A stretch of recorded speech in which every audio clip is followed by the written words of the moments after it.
दोस्तों, मैं राशिद ज़हीर हूं और आप देख रहे हैं ऑनलाइन न्यूज़ इंडिया। आपको मैं पहले कई बार बता चुका हूं कि कंगना रनौत के बारे में लोगों ने जो अपने विचार रखे हैं, जो विरोध रखा है, वो इंडस्ट्री से भी आया है, नेताओं से भी आया है, विपक्षी नेताओं से भी आया है और भारतीय जनता पार्टी के नेताओं ने भी ना चाहते हुए भी उससे किनारा करने की कोशिश की है। लेकिन आज आपको मैं एक ऐसी वीडियो दिखाने जा रहा हूँ कि वो लेसन है। किसके लिए लेसन है? मैं बहुत संभल कर आपसे बात कर रहा हूं। देखिए, इंसानियत में दो तरह के लोग होते हैं, एक मर्द होता है, एक औरत होती है। लेकिन तीसरा जेंडर भी हमारे यहाँ किन्नर समाज का है, जो एलिजिबल भी हो चुका है।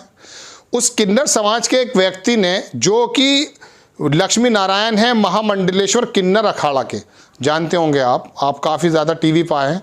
वो न मर्द न औरत, एक ऐसे किन्नर समाज से एक ऐसा मैसेज है कि जब मैं ये वीडियो आपको दिखाने जो जा रहा हूँ, मैं देख रहा था तो मुझे लगा कि ये वाला वीडियो हर एक मर्द, हर एक औरत, हर एक अंधभक्त, कांग्रेसी हो, आरएसएस का हो, सबको देखना चाहिए कि जो बात तुम लोगों के मुंह से नहीं फूटी, वो बात ये लक्ष्मी नारायण जी जो महामंडलेश्वर हैं किन्नर अखाड़ा के, उन्होंने जो बात कही है, इतनी लेसन वाली बात है, मैं आपको सुनाना चाहता हूं। और इसके बाद इंडस्ट्री के एक और एक्टर्स ने कंगना रनौत का जो है विरोध किया, वो भी मैं आपको दिखाऊंगा। न्यूज़ 24 ने खबर छापी। इन्होंने कहा कि कंगना रनौत पर देशद्रोह का मुकदमा दर्ज करना चाहिए, किसी को भी देश के शहीदों का अपमान करने का अधिकार नहीं है। इसके अलावा महामंडलेश्वर लक्ष्मी नारायण जी ने जो कहा, वो मैं आपको ये बताना चाहता हूं कि उन्होंने कहा, आप वीडियो सुनिए, वीडियो बहुत ध्यान से सुनिएगा और ये सुनिए कि क्या मैसेज इस समाज ने दिया है। उसके बाद मैं आता हूं। गुरुजी, ये बताएं कि जिस तरह से कंगना रनौत ने कहा है कि पहले जो 1947 में आज़ादी वो भीख में मिली थी और असली आज़ादी 2014 में मिली, तो क्या लगता है आपको कि ये बयान उचित है? नहीं, ये डेमोक्रेसी और संविधान का बहुत बड़ा अपमान है। और मेरे हिसाब से कि 1947 में जो आज़ादी हमें मिली, वो कितने लोगों ने अपनी आज़ादी के लिए खून बहाया है, सत्याग्रह किया और सब कुछ किया। तो हमें अपमानित शब्दों में हमारे फ्रीडम फाइटर्स को, जो शहीद हुए, जिन्होंने शहादत दी है, उनके बारे में ऐसी ऊंची बात करते हुए, देखिए, आप बोलिए, आप पॉलिटिकली बोलिए, आप सोशली बोलिए, आप समाज के हर एक चीज़ों को उछालिए, पर आप कोई भी आज़ादी की तुलना आज की पॉलिटिकल पार्टी के रिजीम के साथ नहीं कर सकते। सब आज बीजेपी ही रिजीम में है, तो हमें उसका भी साधुवाद है, और उसके पहले जो अगर कांग्रेस और यूपीए सरकार रिजीम में थी तो उसका भी साधुवाद है। पर हमारी आज़ादी के साथ और उसके सम्मान में अपशब्द नहीं सुनना चाहिए। ये स्वयं में देशद्रोह की बात है। पद्मश्री वापस लेना चाहिए इनसे?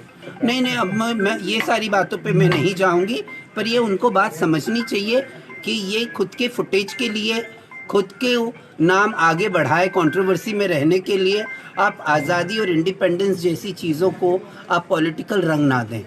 आज़ादी सबकी थी, चाहे वो संघ के थे, चाहे वो संघ के नहीं रहे, चाहे वो लेफ्टिस्ट थे, चाहे वो राइट विंग थे, चाहे वो लेफ्ट विंग थे।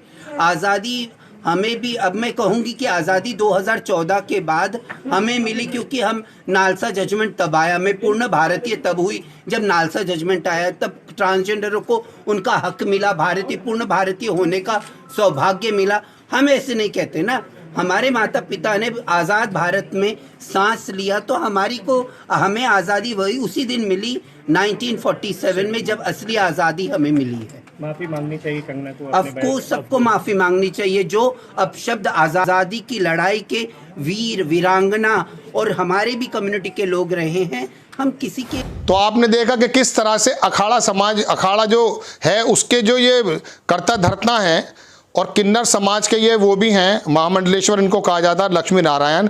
इन्होंने कहा कि अगर हमें कुछ साल पहले ट्रांसजेंडर के रूप में अगर मान्यता मिली है, नागरिकता मिली है, हम पूरे भारतीय, लेकिन इसके बावजूद भी हम ये नहीं कहते कि हमें आज़ादी उसके बाद मिली है। इन्होंने कहा कि हमारे बड़ों ने, हमारे पूर्वजों ने जो आज़ादी में सांस लिया है, उन्होंने जो कुर्बानी दी है, उसको ही आज़ादी मानना चाहिए। रिपोर्टर ने अपनी चालाकी के साथ जब इनसे कहा कि क्या पद्मश्री वापस होना चाहिए, देखिए कितना न्यूट्रल होकर इन्होंने जवाब दिया। इस बारे में मैं नहीं पढ़ना चाहती। मेरा कहने का मतलब ये है कि हमारे आज़ादी के जो मतवाले थे, हीरोज़ थे, उनकी इंसल्ट नहीं होनी चाहिए। और इसके अंदर चाहे आरएसएस के आदमी हों, चाहे वो कांग्रेस के हों, लेफ्टिस्ट हों, राइटिस्ट हों, सबके बारे में इतना संतुलित जवाब इन्होंने दिया। इससे और भी मैसेज जाता है। देखिए, दो तरह का लोग हैं। एक तो कंगना रनौत है, जो भारतीय जनता पार्टी के रिजीम में आकर के इतनी अभिभूत हो गई कि उसने 2014 के बाद ही ये कहना शुरू कर दिया कि जो कुछ हुआ है 2014 के बाद हुआ है। भारतीय जनता पार्टी के नेता जिन्होंने किनारा किया, उन्होंने भी किनारा करते हुए इस बात का संतोष जाहिर किया, आधी बात से तो इन्होंने एग्री किया कि हाँ, जो भी कुछ हुआ है 2014 के बाद हुआ। ये मुनाफिकत कहते हैं, दुरंगा व्यवहार। ये भारतीय जनता पार्टी के नेताओं के, चाहे उसके अंदर वो दिल्ली वाले सांसद हों जिनकी कल हमने खबर सुनाई थी आपको, मनोज तिवारी, या दूसरे नेता हों, उन्होंने कहा कि हाँ, ये तो बात हकीकत है, कुछ हुआ है। लेकिन क्या 2014 के बाद आज़ादी मिली है?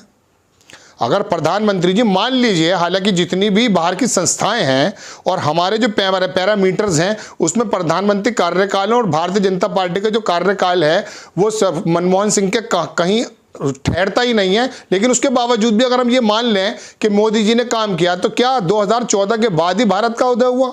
दुनिया के अंदर, हिंदुस्तान के अंदर जितनी भी तरक्की हुई, कि अब जो 2014 के बाद हुई? तो इन मुनाफिक नेताओं का कहना यह है कि हाँ, 2014 के बाद तो हुआ है, लेकिन हाँ, इस वाले बयान से हम समर्थन नहीं करते।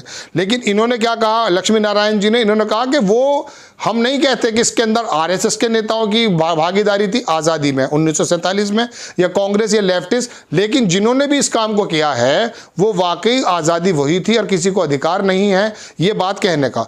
ये सबक है एक ऐसे ट्रांसजेंडर या किन्नर समाज के जो सर्वे शर्मा उन्होंने दिया, जो हमें समझना चाहिए कि वाकई ये आज के भारतीय होने का एक सबूत है। एक भारतीयों को ऐसे सोचना चाहिए। कविता कौशिक इंडस्ट्री की एक नाम है, बड़ा नाम है, एक्टर भी हैं और सर्टिफाइड योगा टीचर भी हैं। इन्होंने कंगना रनौत के बारे में लिखा, अब ट्वीट किया, वो आपकी स्क्रीन पर लगाते। इन्होंने लिखा कि why didn't she get Padmashri, क्यों मिला उनको पद्मश्री? बात बिल्कुल ठीक है, क्यों मिला? हालांकि ये अपना एक राष्ट्रपति का अपना वो एक अधिकार है, लेकिन उसके बावजूद भी ऐसी क्या इसके अंदर खास बात थी? पहले भी अगर इनकी हरकतों को देखा जाएगा, कंगना रनौत की, ऋतिक रोशन का जो विवाद हुआ था उसके अंदर ये सनकी ही नजर आई थी। ऋतिक रोशन के बारे में यह आया था उस जमाने में कि इन्होंने उनको हजारों कॉल की और नशा करने की बात तमाम आई है। पहले भी कई सारी बातें आ चुकी हैं। और दिल्ली जो वुमेन सर्किल की जो अध्यक्ष हैं दिल्ली की, उन्होंने कहा कि ये पहले भी करते आई हैं इस तरह के काम। तो अब फिल्म इंडस्ट्री से भी, और सबसे बड़ी बात है किन्नर समाज की तरफ से भी विरोध हुआ। और इस विरोध के बाद भारतीय जनता पार्टी को या सत्ता में बैठी हुई सरकार को ये जरूर सोचना चाहिए कि जब मर्द भी, औरत भी, किन्नर समाज भी, विपक्ष भी, इस तमाम लोग और इनके खुद के नेता भी उसका विरोध जता रहे हैं, तो कम से कम खुल करके इतनी बात कहें कि इनसे पद्मश्री वापस लिया जाता, इनके खिलाफ केस होता, या ये माफी मांगे। चूंकि कंगना रनौत तो अड़ी हुई हैं, उन्होंने कहा कि मुझे आप साबित करके दिखाओ कि 1947 में जंग कौन सी हुई थी। मैंने आपको कल भी बताया था कि मेरठ के एक पत्रकार हैं, उन्होंने कहा कि 1914 के बाद इनके कौन सी जो है आज़ादी मिली, कौन सी जंग के बाद आज़ादी मिली, ये बता दीजिए आप। बिल्कुल सही बात है। 1947 से पहले इनका मकसद सिर्फ यही था कि जैसे इन्होंने लक्ष्मीबाई फिल्म के अंदर लकड़ी के घोड़े पर जो तलवार चलाई है, ऐसा ओरिजिनली भारत के जो हीरोज थे वो अंग्रेजों को घोड़े पर आकर मारते, तब ये जंग मान थी। यह अर्तुगल एक प्रोग्राम है टर्की का, इस तरह की कोई लड़ाई होती। लड़ाइयाँ जो 100 बरस के अंदर हजारों लोगों ने, लाखों लोगों ने अपनी कुर्बानियां दी हैं, उसको शहीद जो हुए हैं वो खुशी में हो गए थे क्या? तो कंगना रनौत को ये बात सोचनी चाहिए, लेकिन वो रियलाइज जब करेंगी जब सत्ताधारी पार्टी एक्शन मोड में आएगी। जैसा कि ओवैसी ने पिछले एपिसोड में मैंने बताया कि यदि किसी मुसलमान के मुंह से शब्द निकल जाते तो योगी जी अभी तक निकल के सारे काम छोड़ के इस बात पे अपना वक्तव्य देने आ जाते। और प्रधानमंत्री जी के जितने भी हाथ पैर हैं, वो मतलब अंग के लोग हैं, सारे के सारे टीवी पे बैठ करके संबित पात्रा अपनी आवाज़ में बताने लगते हैं ये देशद्रोह हैं, ये पाकिस्तानी है, या अफगानिस्तानी है, ये बाहर से आए हैं, ये बाबर के वंशज हैं, और जना क्या क्या कहने लगते। लेकिन अभी चूंकि उनकी ही अनुयायी हैं कंगना रनौत, तो इसके बारे में बयान तो आ रहे हैं देश के विरोध की वजह से, लेकिन वो एक्शन नहीं लिया जा रहा जैसे लेना चाहिए, लेंगे भी नहीं। मैं आपको बता दूं कि प्रधानमंत्री नरेंद्र मोदी जी का एक नेचर ये रहा है कि अजय मिश्रा टैनी, गृह राज्य मंत्री, उनका बेटा उस वाले मामले में संलिप्त है, उसकी पाई जा रही है जैसे कि केस है, लेकिन उनको गृह राज्य मंत्रालय से हटाया नहीं गया। ये जिद है, हट है।